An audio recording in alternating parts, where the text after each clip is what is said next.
بسم اللہ الرحمن الرحیم۔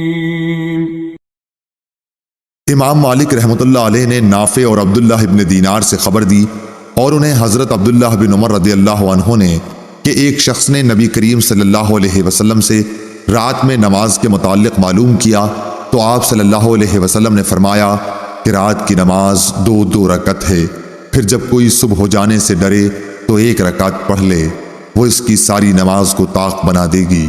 صحیح بخاری حدیث نمبر 990۔ نافع سے روایت ہے کہ عبداللہ بن عمر رضی اللہ عنہ وتر کی جب 3 رکعتیں پڑھتے تو 2 رکعت پڑھ کر سلام پھیرتے، یہاں تک کہ ضرورت سے بات بھی کرتے۔ صحیح بخاری حدیث نمبر 991۔ عبداللہ بن عباس رضی اللہ عنہ نے خبر دی کہ آپ ایک رات اپنی خالہ ام المومنین میمونہ رضی اللہ عنہا کے یہاں سوئے۔ آپ رضی اللہ تعالی عنہ نے کہا کہ میں بستر کے عرض میں لیٹ گیا اور رسول اللہ صلی اللہ علیہ وسلم اور آپ صلی اللہ علیہ وسلم کی بیوی لمبائی میں لیٹیں۔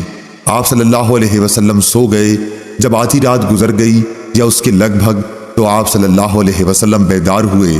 نیند کے اثر کو چہرے مبارک پر ہاتھ پھیر کر آپ نے دور کیا۔ اس کے بعد آل عمران کی 10 آیتیں پڑھیں۔ پھر ایک پرانی مشک پانی کی بھری ہوئی لٹک رہی تھی۔ آپ صلی اللہ علیہ وسلم اس کے پاس گئے اور اچھی طرح وضو کیا اور نماز کے لیے کھڑے ہو گئے۔ میں نے بھی ایسا ہی کیا۔ آپ صلی اللہ علیہ وسلم پیار سے اپنا داہنا ہاتھ میرے سر رکھ کر اور میرا کان پکڑ کر اسے ملنے لگے۔ پھر آپ صلی اللہ علیہ وسلم نے 2 رکعت نماز پڑھی، پھر 2 رکعت، پھر 2 رکعت، پھر 2 رکعت، پھر 2 رکعت، پھر 2 رکعت، سب 12 رکعتیں، پھر 1 رکعت وتر پڑھ کر آپ لیٹ گئے، یہاں تک کہ مؤذن صبح صادق کی اطلاع دینے آیا تو آپ صلی اللہ علیہ وسلم نے پھر کھڑے ہو کر 2 رکعت سنت نماز پڑھی، پھر باہر تشریف لائے اور صبح کی نماز پڑھائی۔ صحیح بخاری حدیث نمبر 992۔ عمرو بن حارث نے خبر دی، ان سے عبد الرحمن بن قاسم نے اپنے باپ قاسم سے بیان کیا اور ان سے حضرت عبداللہ بن عمر رضی اللہ عنہ نے بیان کیا کہ رسول اللہ صلی اللہ علیہ وسلم نے فرمایا رات کی نمازیں 2 رکعتیں ہیں، اور جب تو ختم کرنا چاہے تو 1 رکعت وتر پڑھ لے جو ساری نماز کو طاق بنا دے گی۔ قاسم بن محمد نے بیان کیا کہ ہم نے بہت سوں کو 3 رکعت وتر پڑھتے بھی پایا ہے، اور 3 یا 1 سب جائز ہیں، اور مجھ کو امید ہے کہ کسی میں قباحت نہ ہوگی۔ صحیح بخاری حدیث نمبر 993۔ عروہ بن زبیر نے بیان کیا کہ حضرت عائشہ رضی اللہ عنہا نے انہیں خبر دی کہ رسول اللہ صلی اللہ علیہ وسلم 11 رکعتیں وتر اور تہجد کی پڑھتے تھے۔ آپ صلی اللہ علیہ وسلم کی یہی نماز تھی، مراد ان کی رات کی نماز تھی۔ آپ کا سجدہ ان رکعتوں میں اتنا لمبا ہوتا تھا کہ سر اٹھانے سے پہلے تم میں سے کوئی شخص بھی 50 آیتیں پڑھ سکتا، اور فجر کی نماز فرض سے پہلے آپ سنت 2 رکعتیں پڑھتے تھے۔ اس کے بعد ذرا دیر داہنے پہلو پر لیٹے رہتے، یہاں تک کہ مؤذن بلانے کے لیے آپ کے پاس آتا۔ صحیح بخاری حدیث نمبر 994۔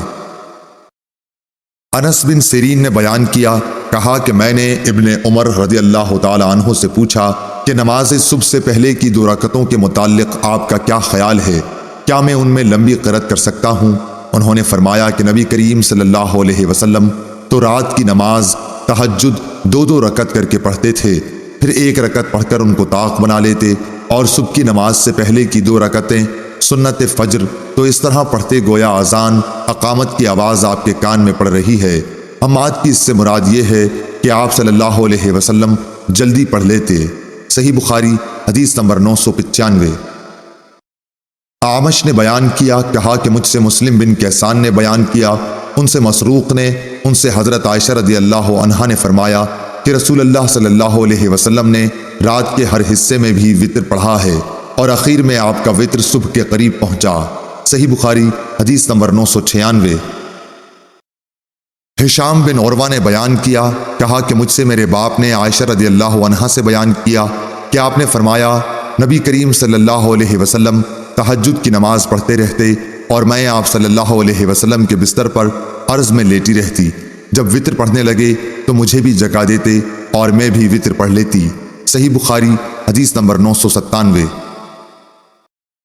یحییٰ بن سعید نے بیان کیا، ان سے عبید اللہ عمری نے، ان سے نافع نے عبداللہ بن عمر رضی اللہ عنہ سے بیان کیا، اور ان سے نبی کریم صلی اللہ علیہ وسلم نے فرمایا کہ وطر رات کی تمام نمازوں کے بعد پڑھا کرو۔ صحیح بخاری حدیث نمبر 998۔ امام مالک نے بیان کیا، انہوں نے ابو بکر بن عمر بن عبد الرحمن بن عبداللہ بن عمر بن خطاب سے بیان کیا اور ان کو سعید بن یسار نے بتلایا کہ میں عبداللہ بن عمر رضی اللہ عنہ کے ساتھ مکے کے راستے میں تھا۔ سعید نے کہا کہ جب راستے میں مجھے طلوع فجر کا خطرہ ہوا تو سواری سے اتر کر میں نے وطر پڑھ لیا اور پھر عبداللہ بن عمر رضی اللہ عنہ سے جا ملا۔ آپ نے پوچھا کہ کہاں رک گئے تھے؟